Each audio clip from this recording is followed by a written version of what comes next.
Hello, everybody. Good evening. And we seem to be live. Everything seems to be working perfectly. It's a miracle.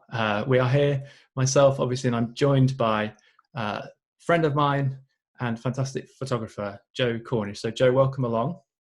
Thank you, Sam. Good It's, to be uh, here. it's very good to have you here. And just to sort of set out the plan for this evening, we're going to talk through a number of Joe's images from the Lake District, specifically because Joe runs a light and land tour to that area. I'm afraid it's booked up for the foreseeable future, but we thought it was a nice opportunity to pay attention to that particular part of the lakes. And I will throw to you in a moment, Joe, just for everyone to hear whereabouts we're going to be covering. But if you are with us watching on Facebook, welcome. Do drop us a little note. There's plenty of you saying hello already, so hello back to you. And Joe and I will try and answer any of your questions as the evening goes on. I will try and curate those a little. So do share, like, comment, ask us a question if you wish. And we will be able to cope with that as they come. But Joe, if I can just throw to you for a moment, can you just give us a little bit of an outline of where we're going to be looking at tonight and why specifically that's an important part of the lakes for you? Well, good question, because I mean, all of the lakes actually really matters to me, if I'm honest. I mean, it's a small area, Sam, as you know, but you could approximately understand it as four regions. So the Northwest, the Northeast, Southwest and Southeast. And they all have their own character because of the way that the geology works there and the way the glaciation has divided the whole region into these valleys with very large, for the most part, very large lakes dominating the landscape. Although I have a real affection for every single part of the lakes, with the possible exception of the far southeast, which is where Windermere is, they all have a lot to offer. And the part that we're concentrating on tonight is southern central Lakeland, really. And the base for, if any photographer was going there to spend some time, would probably be Coniston, or it might be Elterwater, or possibly Ambleside. And there are some very iconic lakes that one associates with that area: Grasmere, Rydal Water in particular, and of course Coniston Water. But right at the heart of it is the Langdale Valleys, the two of them, which run east-west in parallel, more or less. And we're right between the two of them here. This is Bleay Tarn, very, very familiar to many, many photographers. It's a very popular place, and it frames this wonderful view of the Langdale Pikes in the distance. So, as mentioned, this is a very popular place, and it's very accessible. I suspect that might be one of the reasons for that, and obviously also because of the beauty and the natural landscape that's there. But when you're in an area like this that has been so well photographed and well documented, what is it that you're looking for, and what do you feel perhaps that we can talk about on this image where you feel that's the one that you would take away from this scene and makes it a little different for you or a little more special? Yeah, you're right. I mean, in a way, the question identifies a big problem with all familiar places, is that the familiarity can be a bit of a shadow in a way. How do you make a picture that's different and interesting? But nevertheless, it is still a very beautiful place to go. So whenever I'm there, you know, my own or with groups, I would tend to do very little unless conditions are really, really optimal. And they were on this occasion because, well, two reasons. The first is the lake level is really low, and that's not so uncommon in the lakes. The level of the lakes varies a great deal through the year according to how dry it's been. And because of a preceding drought here, you have these wonderful erratic boulders revealed, and ordinarily or commonly when you go there, they're all concealed by the lake itself. And dead flat calm weather, again, not something you necessarily associate with the lakes. Those watching who know Bleay Tarn will be able to see that the sunlight on the distant hills is coming from the west, because I'm looking north, and the shadows lie to the east. So it's relatively low evening sunlight, and that's for me a beautiful cloud layer that creates the mood and the depth that make the picture come to life.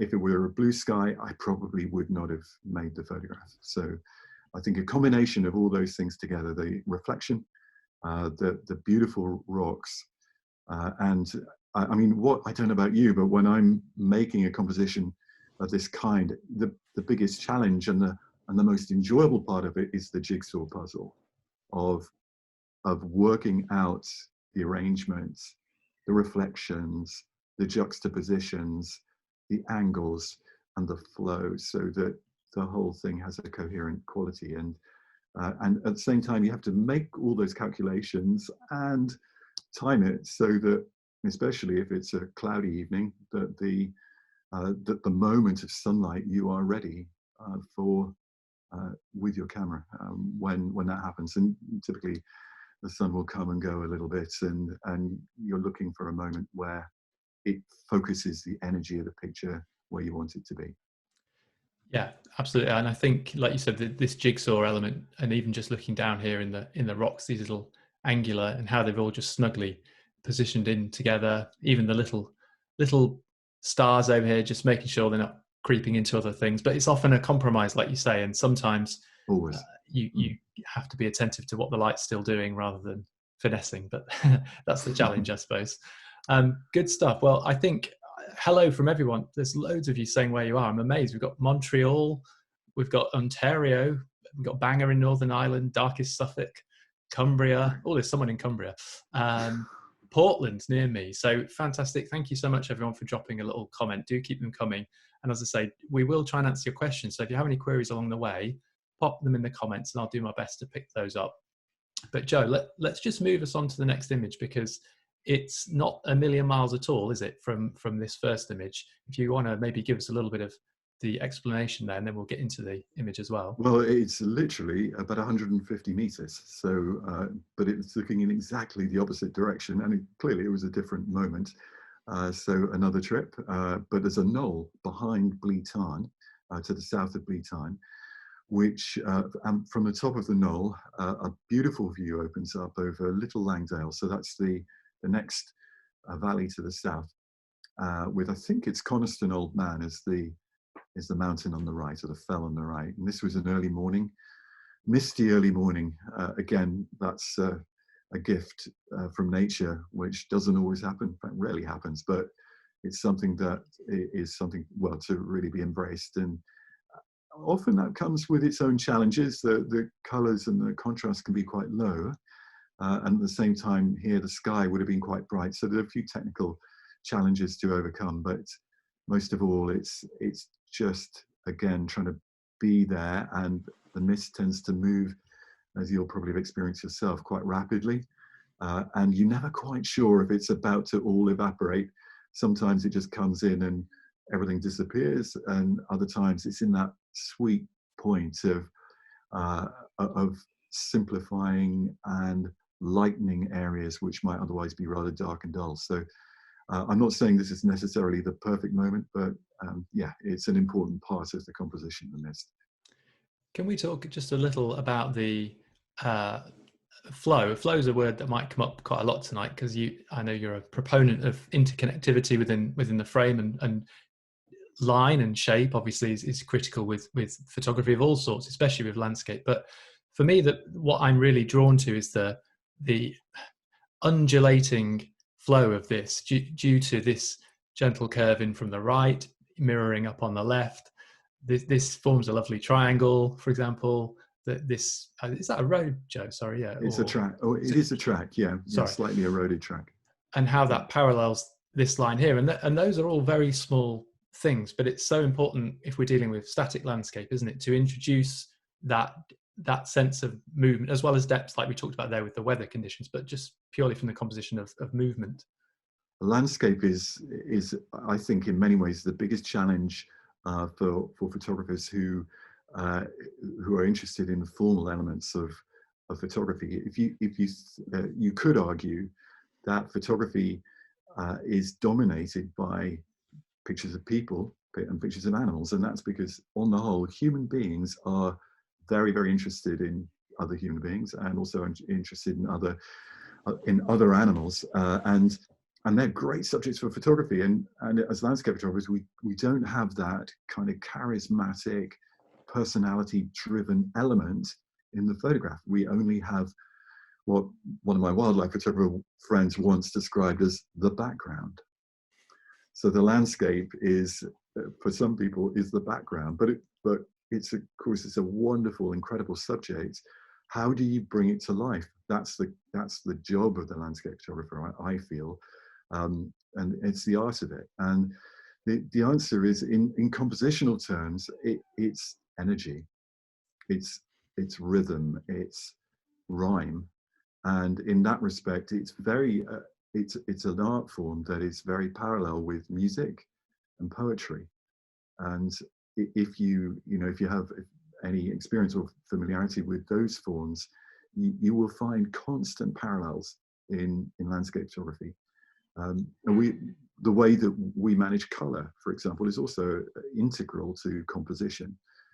And we have a lot of freedom over color now in a way perhaps that we didn't so much before digital tech.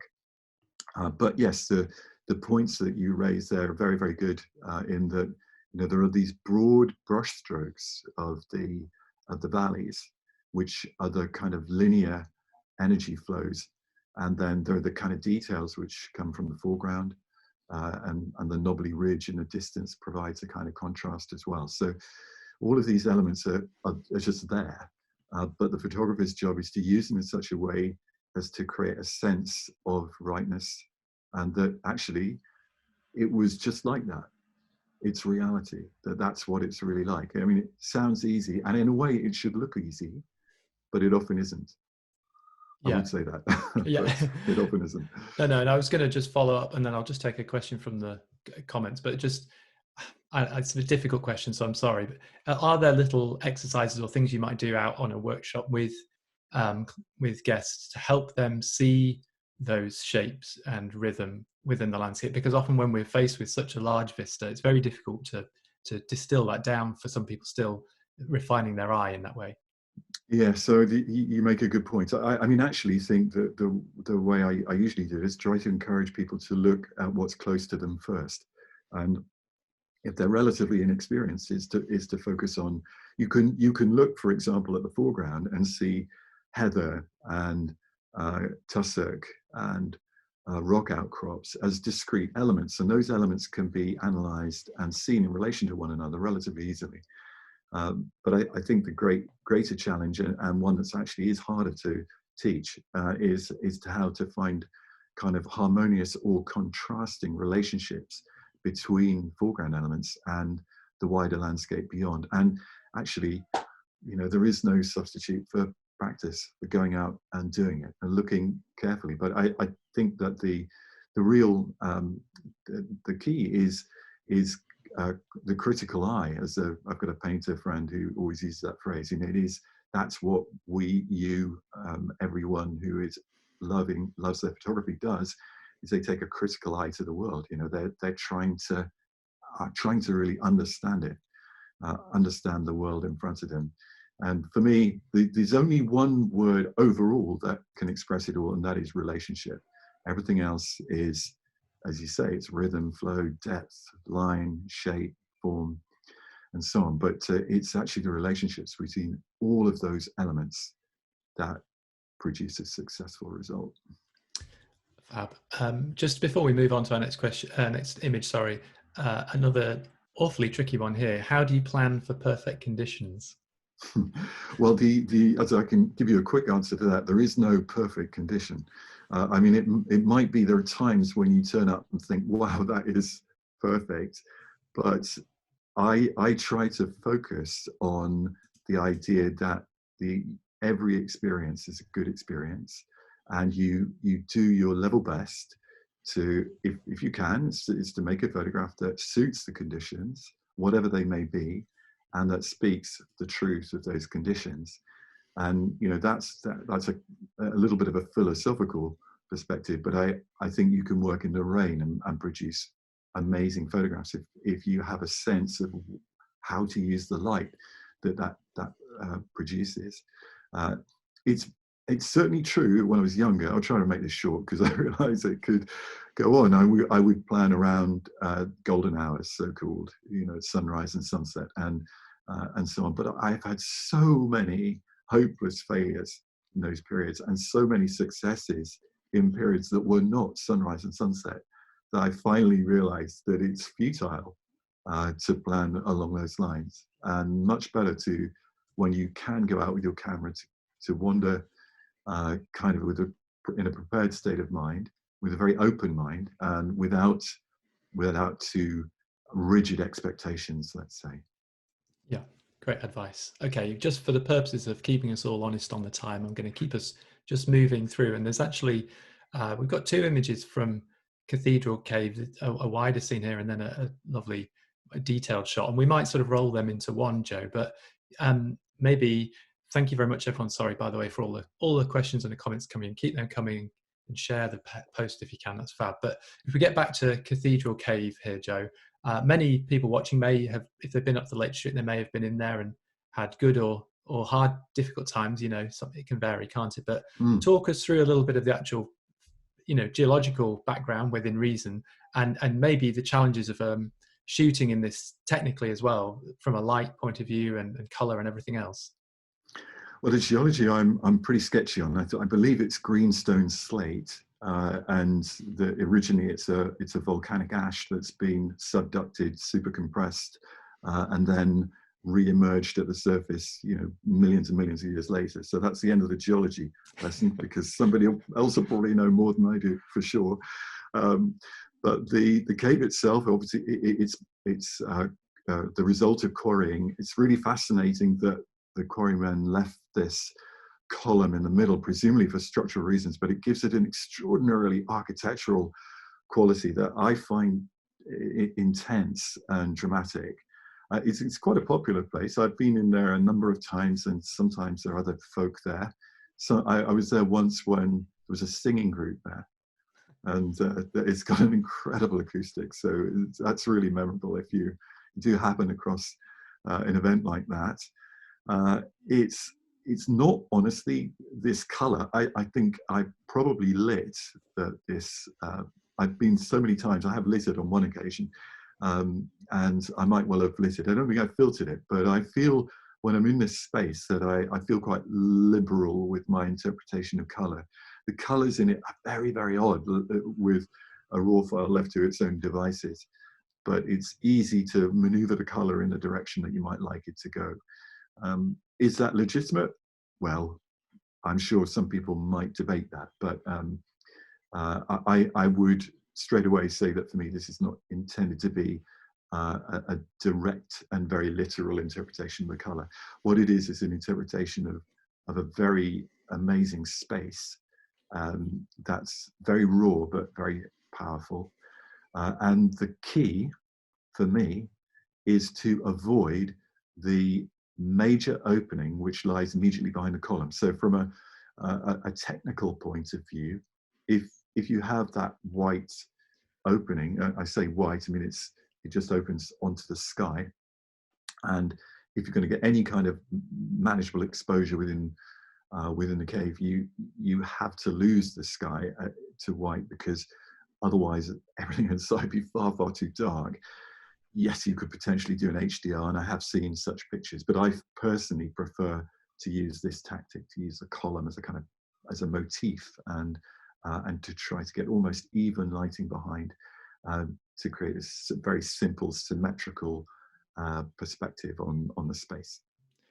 I think even though texture is obviously hugely important in any scenes like this, and even though we understand the solidity perhaps of this scene, for me, and we'll show the detail shot in a moment, sorry, but for me there is a feeling of motion, even of spouting up through that rock, because of how it then sort of plumes above. Is that something that you were sort of conscious of playing with at the time, or is that something that we reflect back on? Well, I think the great thing about photography and about landscape is that if the picture's made in with a certain kind of openness, then it can be interpreted very personally by the viewer.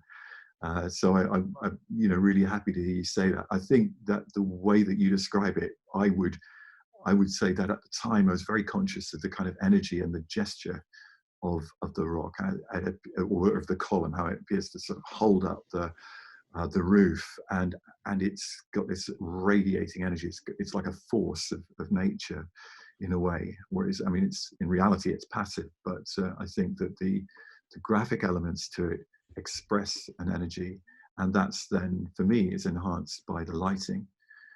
And just very briefly, you didn't ask this, Sam, but I think an important element for me is actually the blue light on the floor, which is actually the color of the light coming in.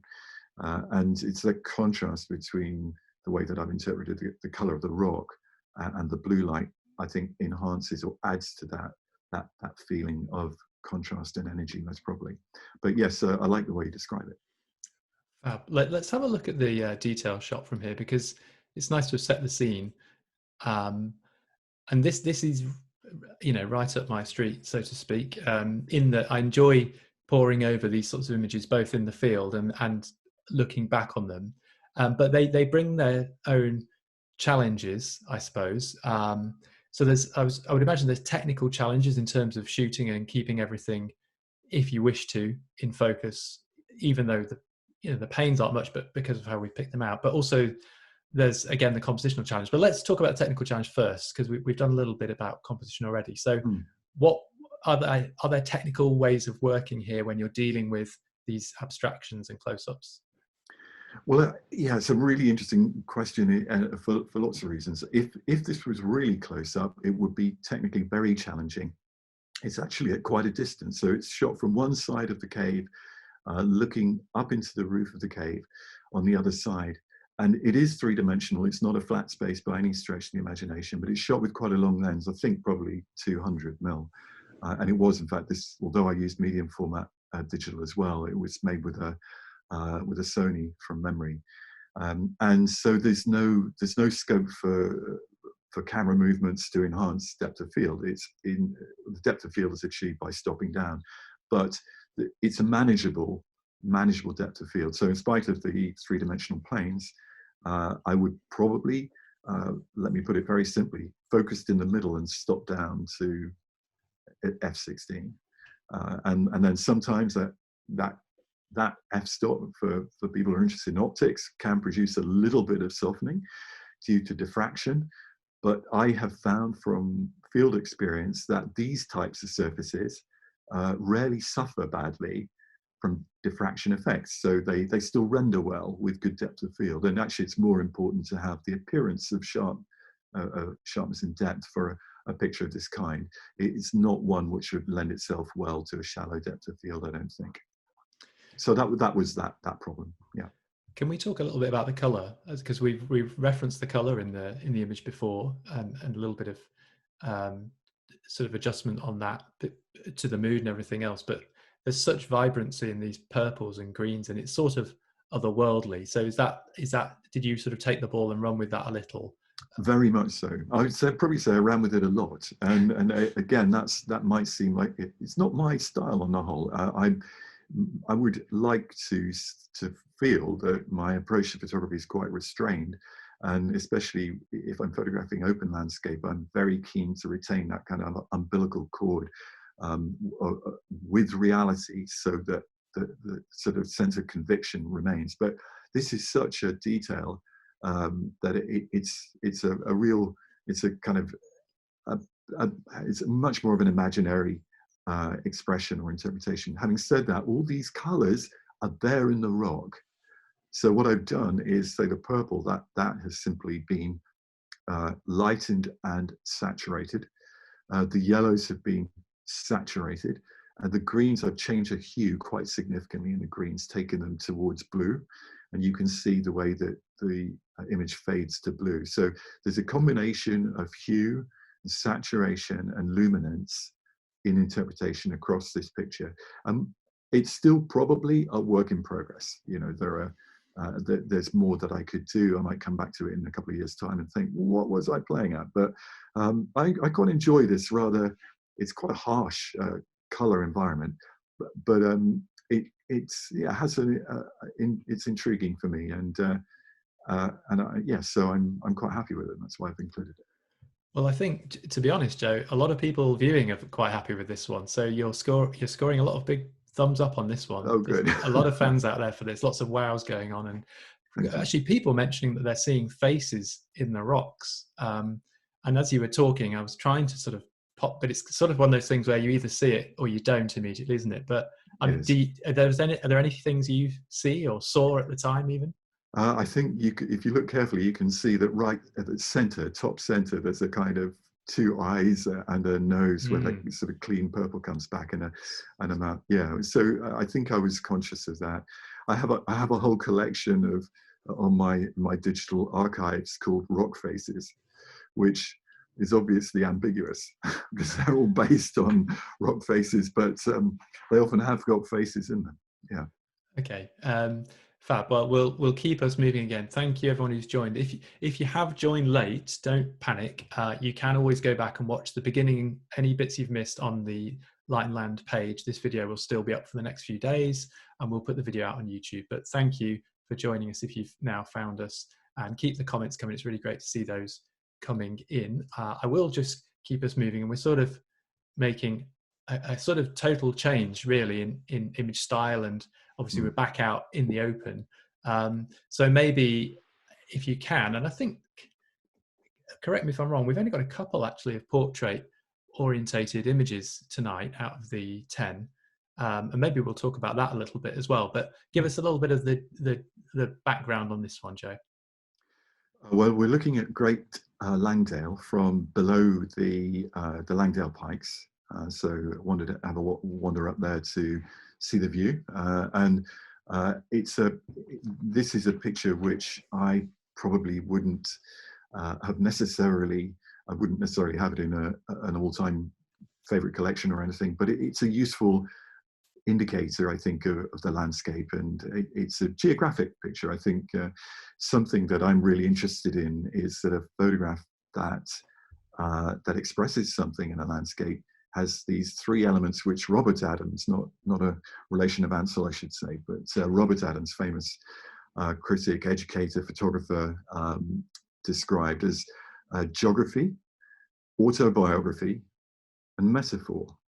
And this one has a big emphasis on geography and maybe a little bit less on autobiography and metaphor, but it does describe the space quite nicely, and especially the way that the U-shaped valleys of the Lake District glaciated transition from the agricultural bottoms up to the moorland fells, and the feelings that has for me are very much those evoked by a childhood picture book, really. And I think the lakes is such a remarkable place because for me, I still feel quite childlike when I'm there. So I rather like that connection, a feeling of wonder, and something very comforting and fascinating about these wonderful sheltered valleys, and yet surrounded by rugged hills. And maybe it's because of the hills that gives them that protected quality. If we pick up on that sort of idea and how the representation of the land, and obviously it has to obviously all work composition and light and all those things, but if I can just pick up on that and make the point back about the vertical aspect ratio, do you find you have changed a little in your own view of introducing depth, perhaps, because this can be a challenging orientation to deal with, although it does offer great depth if used correctly? Well, actually, it's a really good question, because certainly before I started shooting digitally most of the time, so this is it would have been about 12 years ago now, I used to shoot far more verticals. I was using the 5x4 film format, 5x4 technical camera, and I love shooting verticals. I love the feeling of them. I felt that I could use the vertical format to express depth.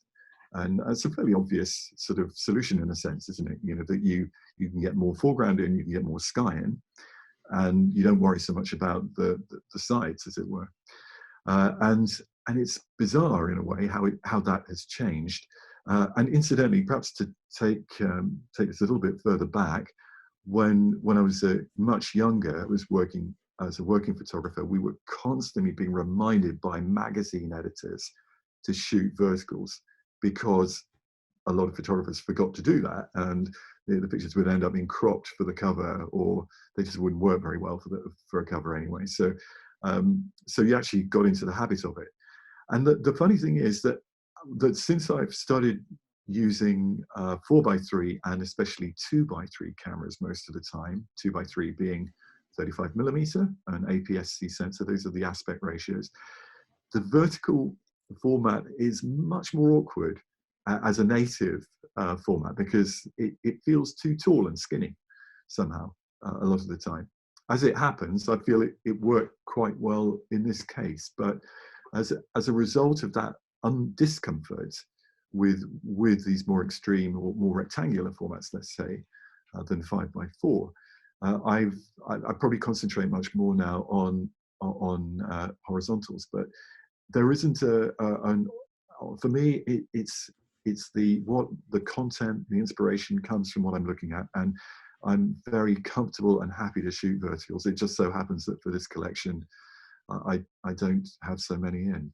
Although there's one more point, sorry, I can see you wanting to get a word in there, but which is actually, and I wonder how many people watching are thinking this, the trouble is when you do digital presentations, whether it's projector or on screen like this, it's a horizontal format. So inevitably, with the verticals always look a bit, you feel a bit shortchanged, because you're only seeing sort of 1/3 of the screen full of picture. Yeah, no, that's a fair enough point. So we could actually say you were just being very intelligent with your curation of these beforehand. So we'll run with that, Joe. A question I'm just going to pick up on here, actually. The majority of, I think, again, this might be partly tonight, but the majority of your work is color. Is there a specific reason for this? That's from Andrew. Well, that's a really, I don't know if I really want to answer this as honestly as I can.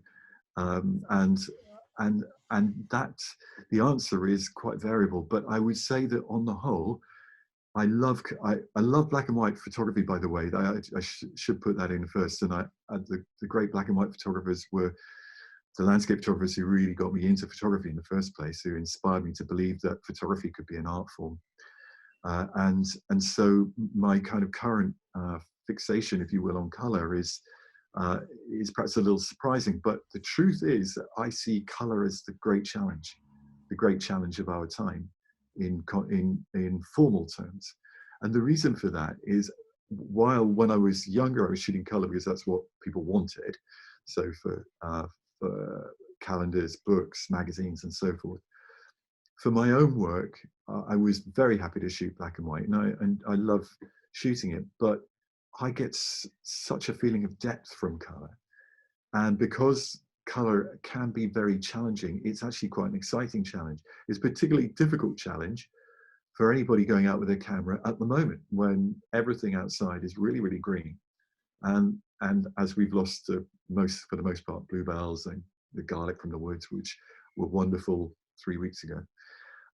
It's very much a green, rather overwhelming green. It's a very big challenge to make pictures of that. But I think on the whole, the challenge of using these tools, these new tools that we have become so good, so sophisticated.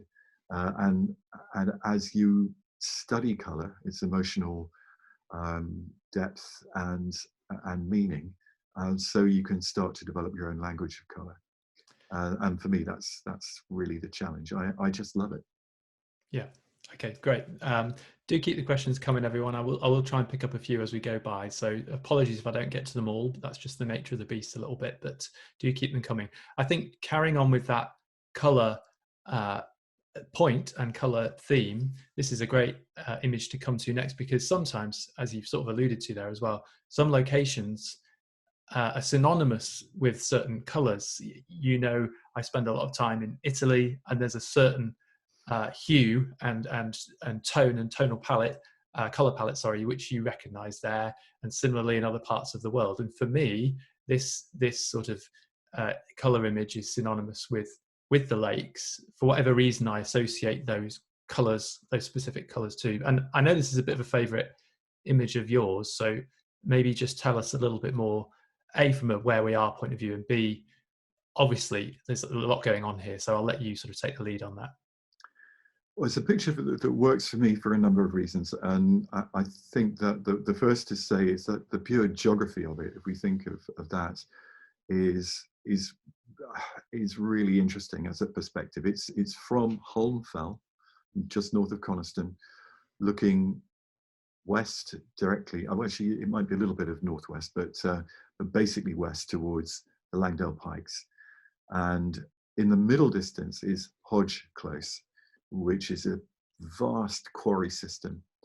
And you can see, if you look carefully in the middle distances, there's these vast, gigantic heaps of rubble, thousands of tons of slate rubble, and even the hillside to the left in the slightly further distance show the effects of quarrying. And yet the Langdale Pikes in the far distance, which, by the way, were also quarried but look like they've never been touched, provide a fascinating kind of immutable contrast to that. And so the reality is that what you're looking at is an industrial site.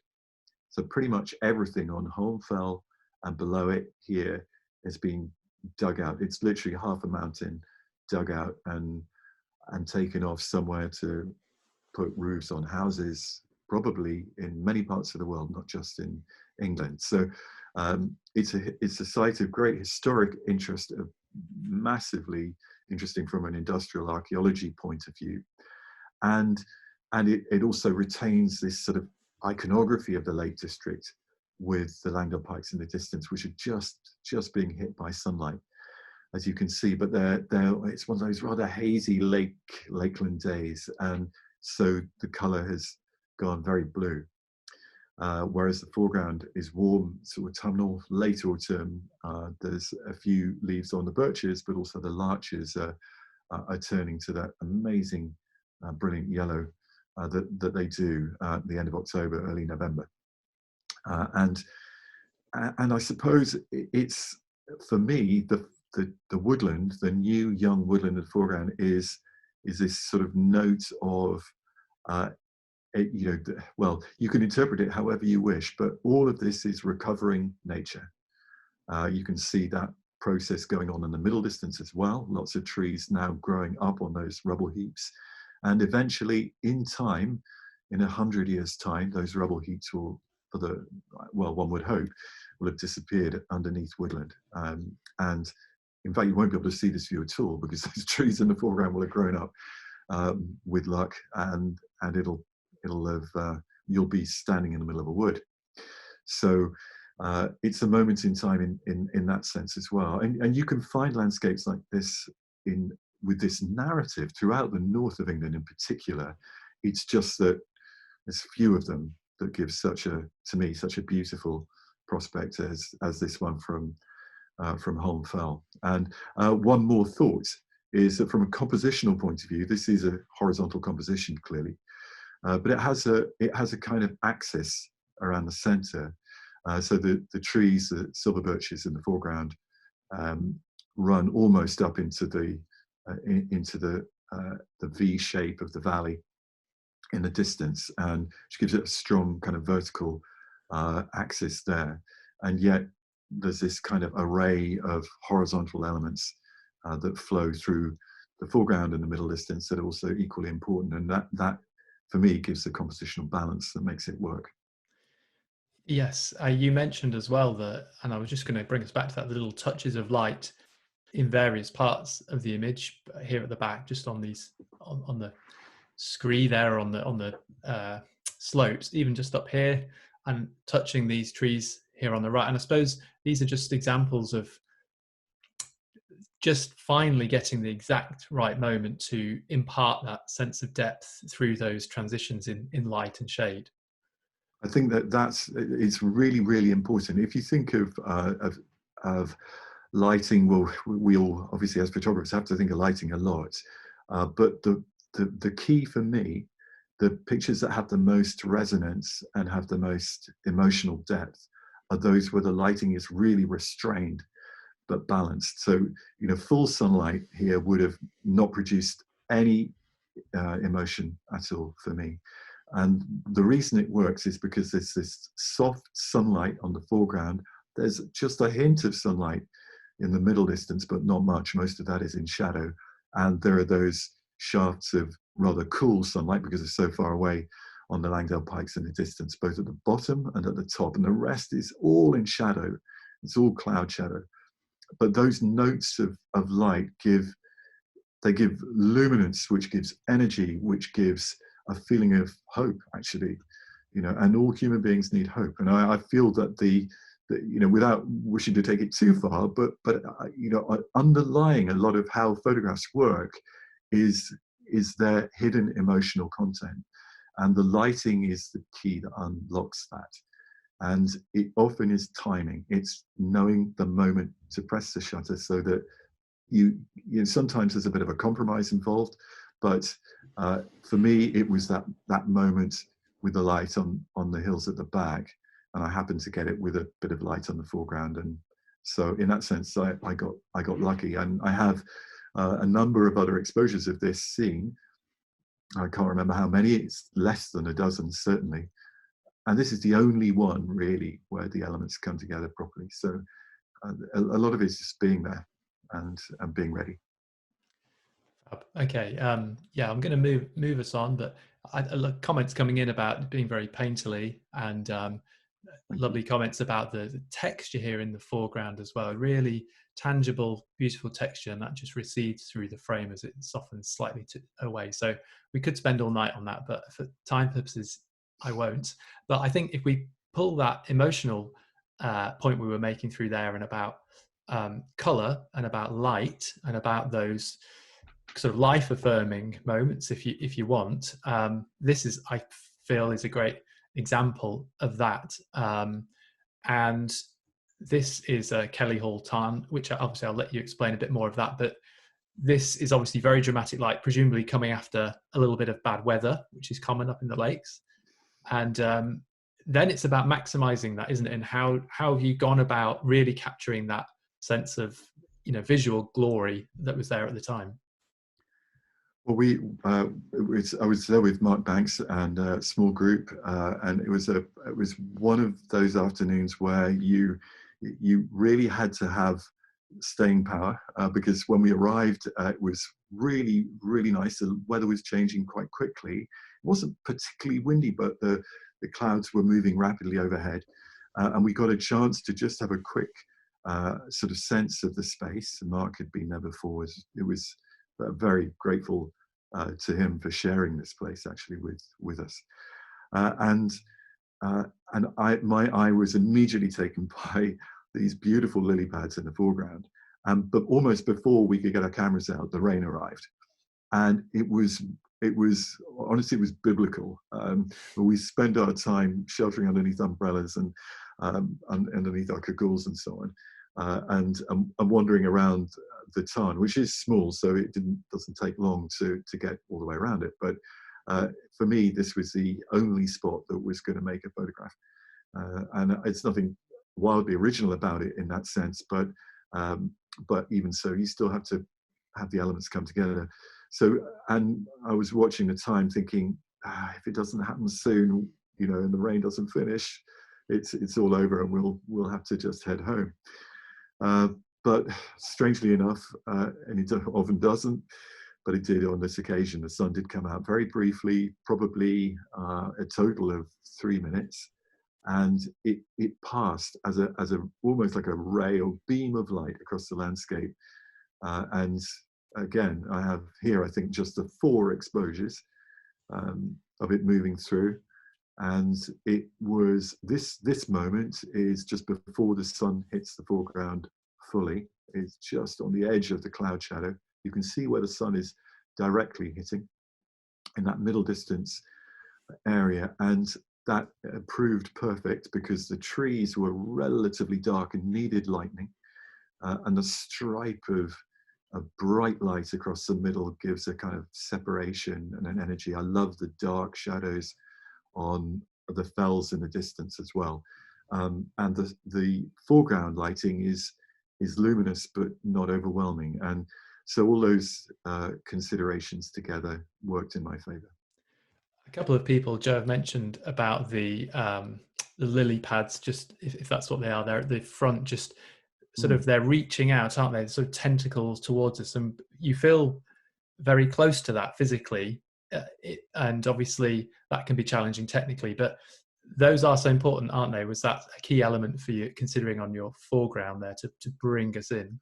Yes, the foreground's very, very important, and it's and thanks for whoever pointed that out. I mean, it is a key element to the composition. I guess I chose this position where it doesn't dominate too much, but there's always this judgment call. It's very tempting to take a foreground element and really kind of exaggerate it, going very, very tight. Now, I try to avoid that increasingly now because I'm looking for a balanced relationship between foreground and background. There's also a benefit from that because by keeping it at a little bit of an arm's length, depth of field is less of an issue. This is shot, as I'm sure many people watching will realize, with a 24mm lens. So it's a wide angle, not a super wide angle, but wide enough to give that feeling of space. And that's a wonderful focal length for lots of reasons, because as again, you know for sure that when if you stop down to f11 and anything is well, let's say 2 meters or more away, you can get acceptable sharpness just by focusing in the middle, and that was the case here. So it's actually focused in the middle, and 9 times out of 10 when I'm out with my camera, if it's a non-technical camera, that's what I do. I focus in the middle, and it usually works. There you go. Top tip for tonight: focus in the middle, and we all need some hope. That was the other one that's been picked up on. I will keep us, again, just honest on the times. I'll keep us moving, and I wanted to put this one in because it is a different, well, style's not the right word, but obviously we're dealing with a close-up scene here, and one of those images that you can start to get lost in more and more, both when you're shooting them and when you're viewing them. And I enjoy very much the curves and the interconnected relationships, if we can use that word that you mentioned here earlier. So I would imagine this is the kind of image that you get lost in at the point of capture. Is that fair to say? Do you enjoy that moment, or that 30, 40, 50 minutes of getting lost? Is that the sort of time you wish you could buy? Yeah. I'd never thought of it like that, but I would say that this is unbridled joy for the photographer, isn't it? I mean, to be able to, I personally just love ferns. I love wood ferns. I think that they're exquisite, beautiful. They're fantastically common. You know, you're not looking at something that's terribly rare or anything like that. But perhaps you don't always find them at this moment as they're growing, where they're just all very young and coming. This is probably early June, and there's and they haven't got sort of big and very confused. So there's so it was an opportunity to use the negative spaces really to get that definition, so that the shapes are brought out, and there's a kind, it's almost like a little kind of family or friend group, you know, all gathered around conversing together, you know, with a few little mini lily pads, you know, there for company as well. But it's pure joy. Just, you know, probably half an hour, 40 minutes of moving the camera around ever so carefully, just looking for that moment where you get the best possible combination of overlaps and gaps and spaces. And some things some people might want to do more gardening. I mean, I probably did remove 1 or 2 from the bottom of the image, which made it a bit too complex there. But I really love the idea that the incidental and the slightly random nature of the natural world is what gives it its reality and its beauty. And so then it's really the photographer's job to try to make sense of it, really. And just one more thing, because I'm sure there might be a few people who are interested to know how it was done.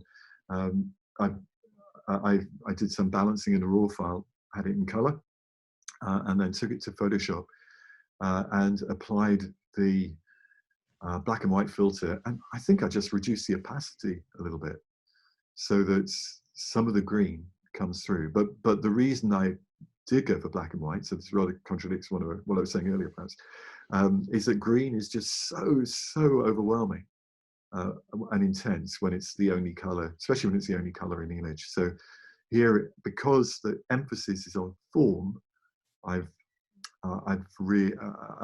adopted a monochrome approach, but I wanted to sort of acknowledge the fact that that green is the color of these beautiful plants. So I've allowed the green to just creep back in a little bit. So it's like a toned green, black and white. Okay, no, thank you for mentioning, because a question came in about whether that was an IR shot, as in an infrared shot. It's a good question. You could easily make it look that way, actually, by using probably a blur approach in Photoshop, and again, knocking that back. But you could to get that feeling of glowiness if you wanted to. But for me, the crispness of it is part of the appeal. So.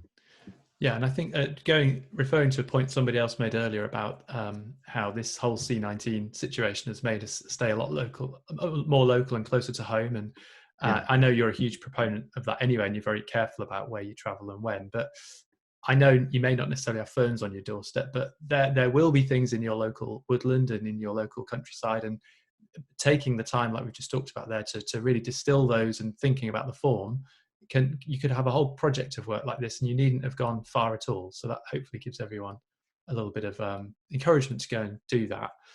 It's very true, very true. Yeah, I think that's a point very well made. And no photographer is so experienced that they don't need to practice. And practicing on abstract and or close-ups, because often the two very much overlap, is a great way of just keeping your kind of visual muscles and ideas fit and practiced. So yeah. Fab. Okay, so we've just got a couple of images left, everyone. Thank you so much for joining us. We really appreciate it. And it's always a pleasure talking to Joe. I don't always do it in front of hundreds of people, but it is always a pleasure talking to Joe. And we hope you've enjoyed this sort of virtual tour around the lakes. There are a couple of images left, so that you don't need to go anywhere, and keep the questions coming if you have them.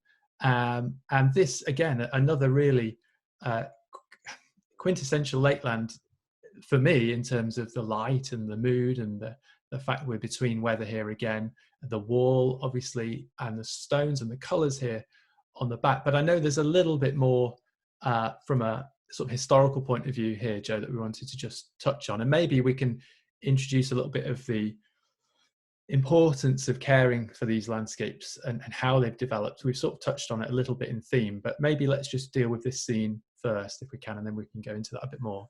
Absolutely. And thanks for that, Sam. That's a very nicely put. But this is Langdale. So this is Great Langdale, I should say, with the Langdale Pikes at the far end.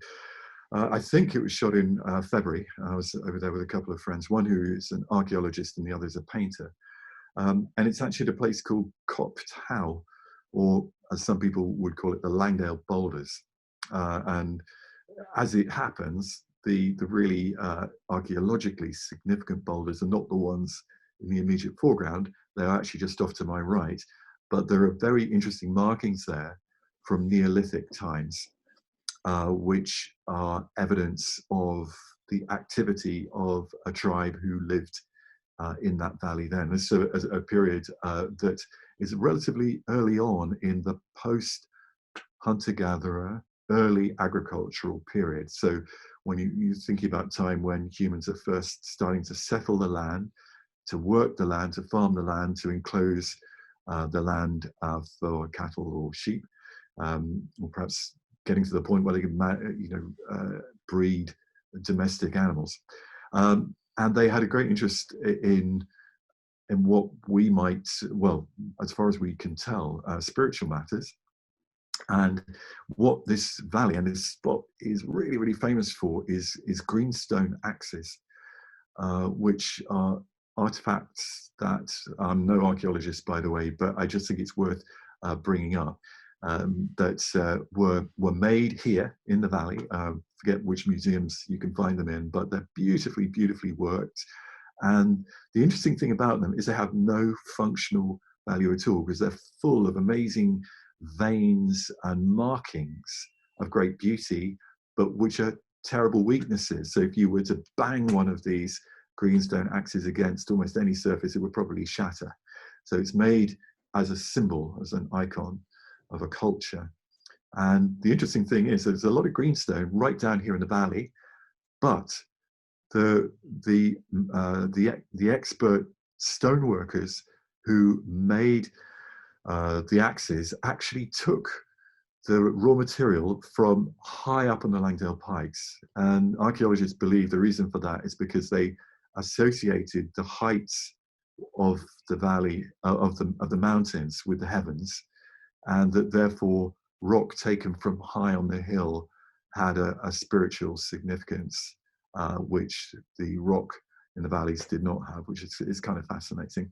But I digress. But that was a little kind of small archaeology lesson. But it's so, what I think what it does tell us too is that these landscapes have 100 stories. The stories might be Neolithic, but there's certainly many, many stories that follow on from there, including in particular, one thinks of the Romantic era, at the beginning of the Industrial Revolution, when artists and poets in particular kind of rose up against the destruction of the landscape that was happening, and created works of poetry and painting that were responding to that. And there was a sort of almost an early environmental movement, if you will, against what they saw the desecration of this place of beauty. So in a way, there's nothing new. And then also there's amazing geological stories, which we're looking back millions and millions of years, clearly,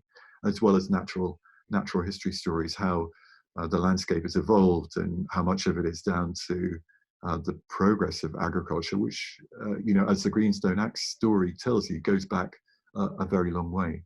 These landscapes have been occupied by humans for many thousands of years, not long after the end of the Ice Age.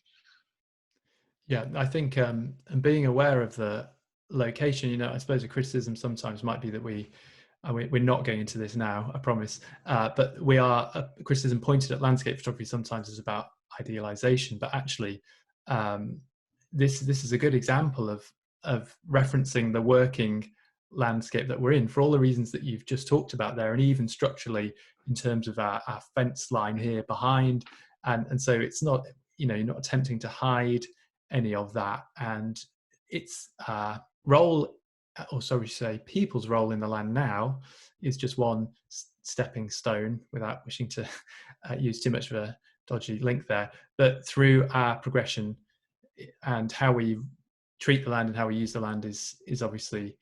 And it's important for us, isn't it, as landscape photographers, just to rally to a point, I suppose, on this before we move on, that we shouldn't necessarily shy away from that, because sometimes we might feel we might want to remove those things. We might want to idealize a little. I think it's very important to show it as it is, and it has beauty for all its kind of apparent imperfections and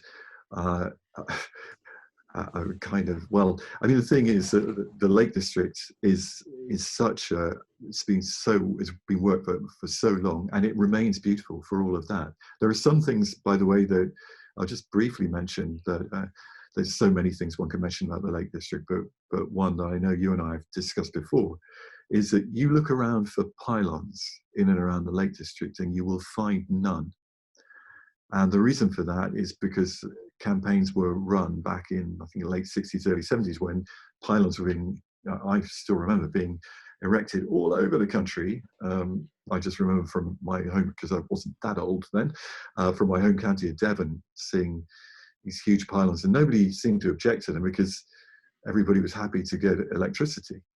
But the fact is that the lakes, if they'd run pylons down all these valleys, I mean, it really would have been a ruination. And fortunately, wisdom prevailed, and all of the electrical supply to the folks in the Lake District is undergrounded.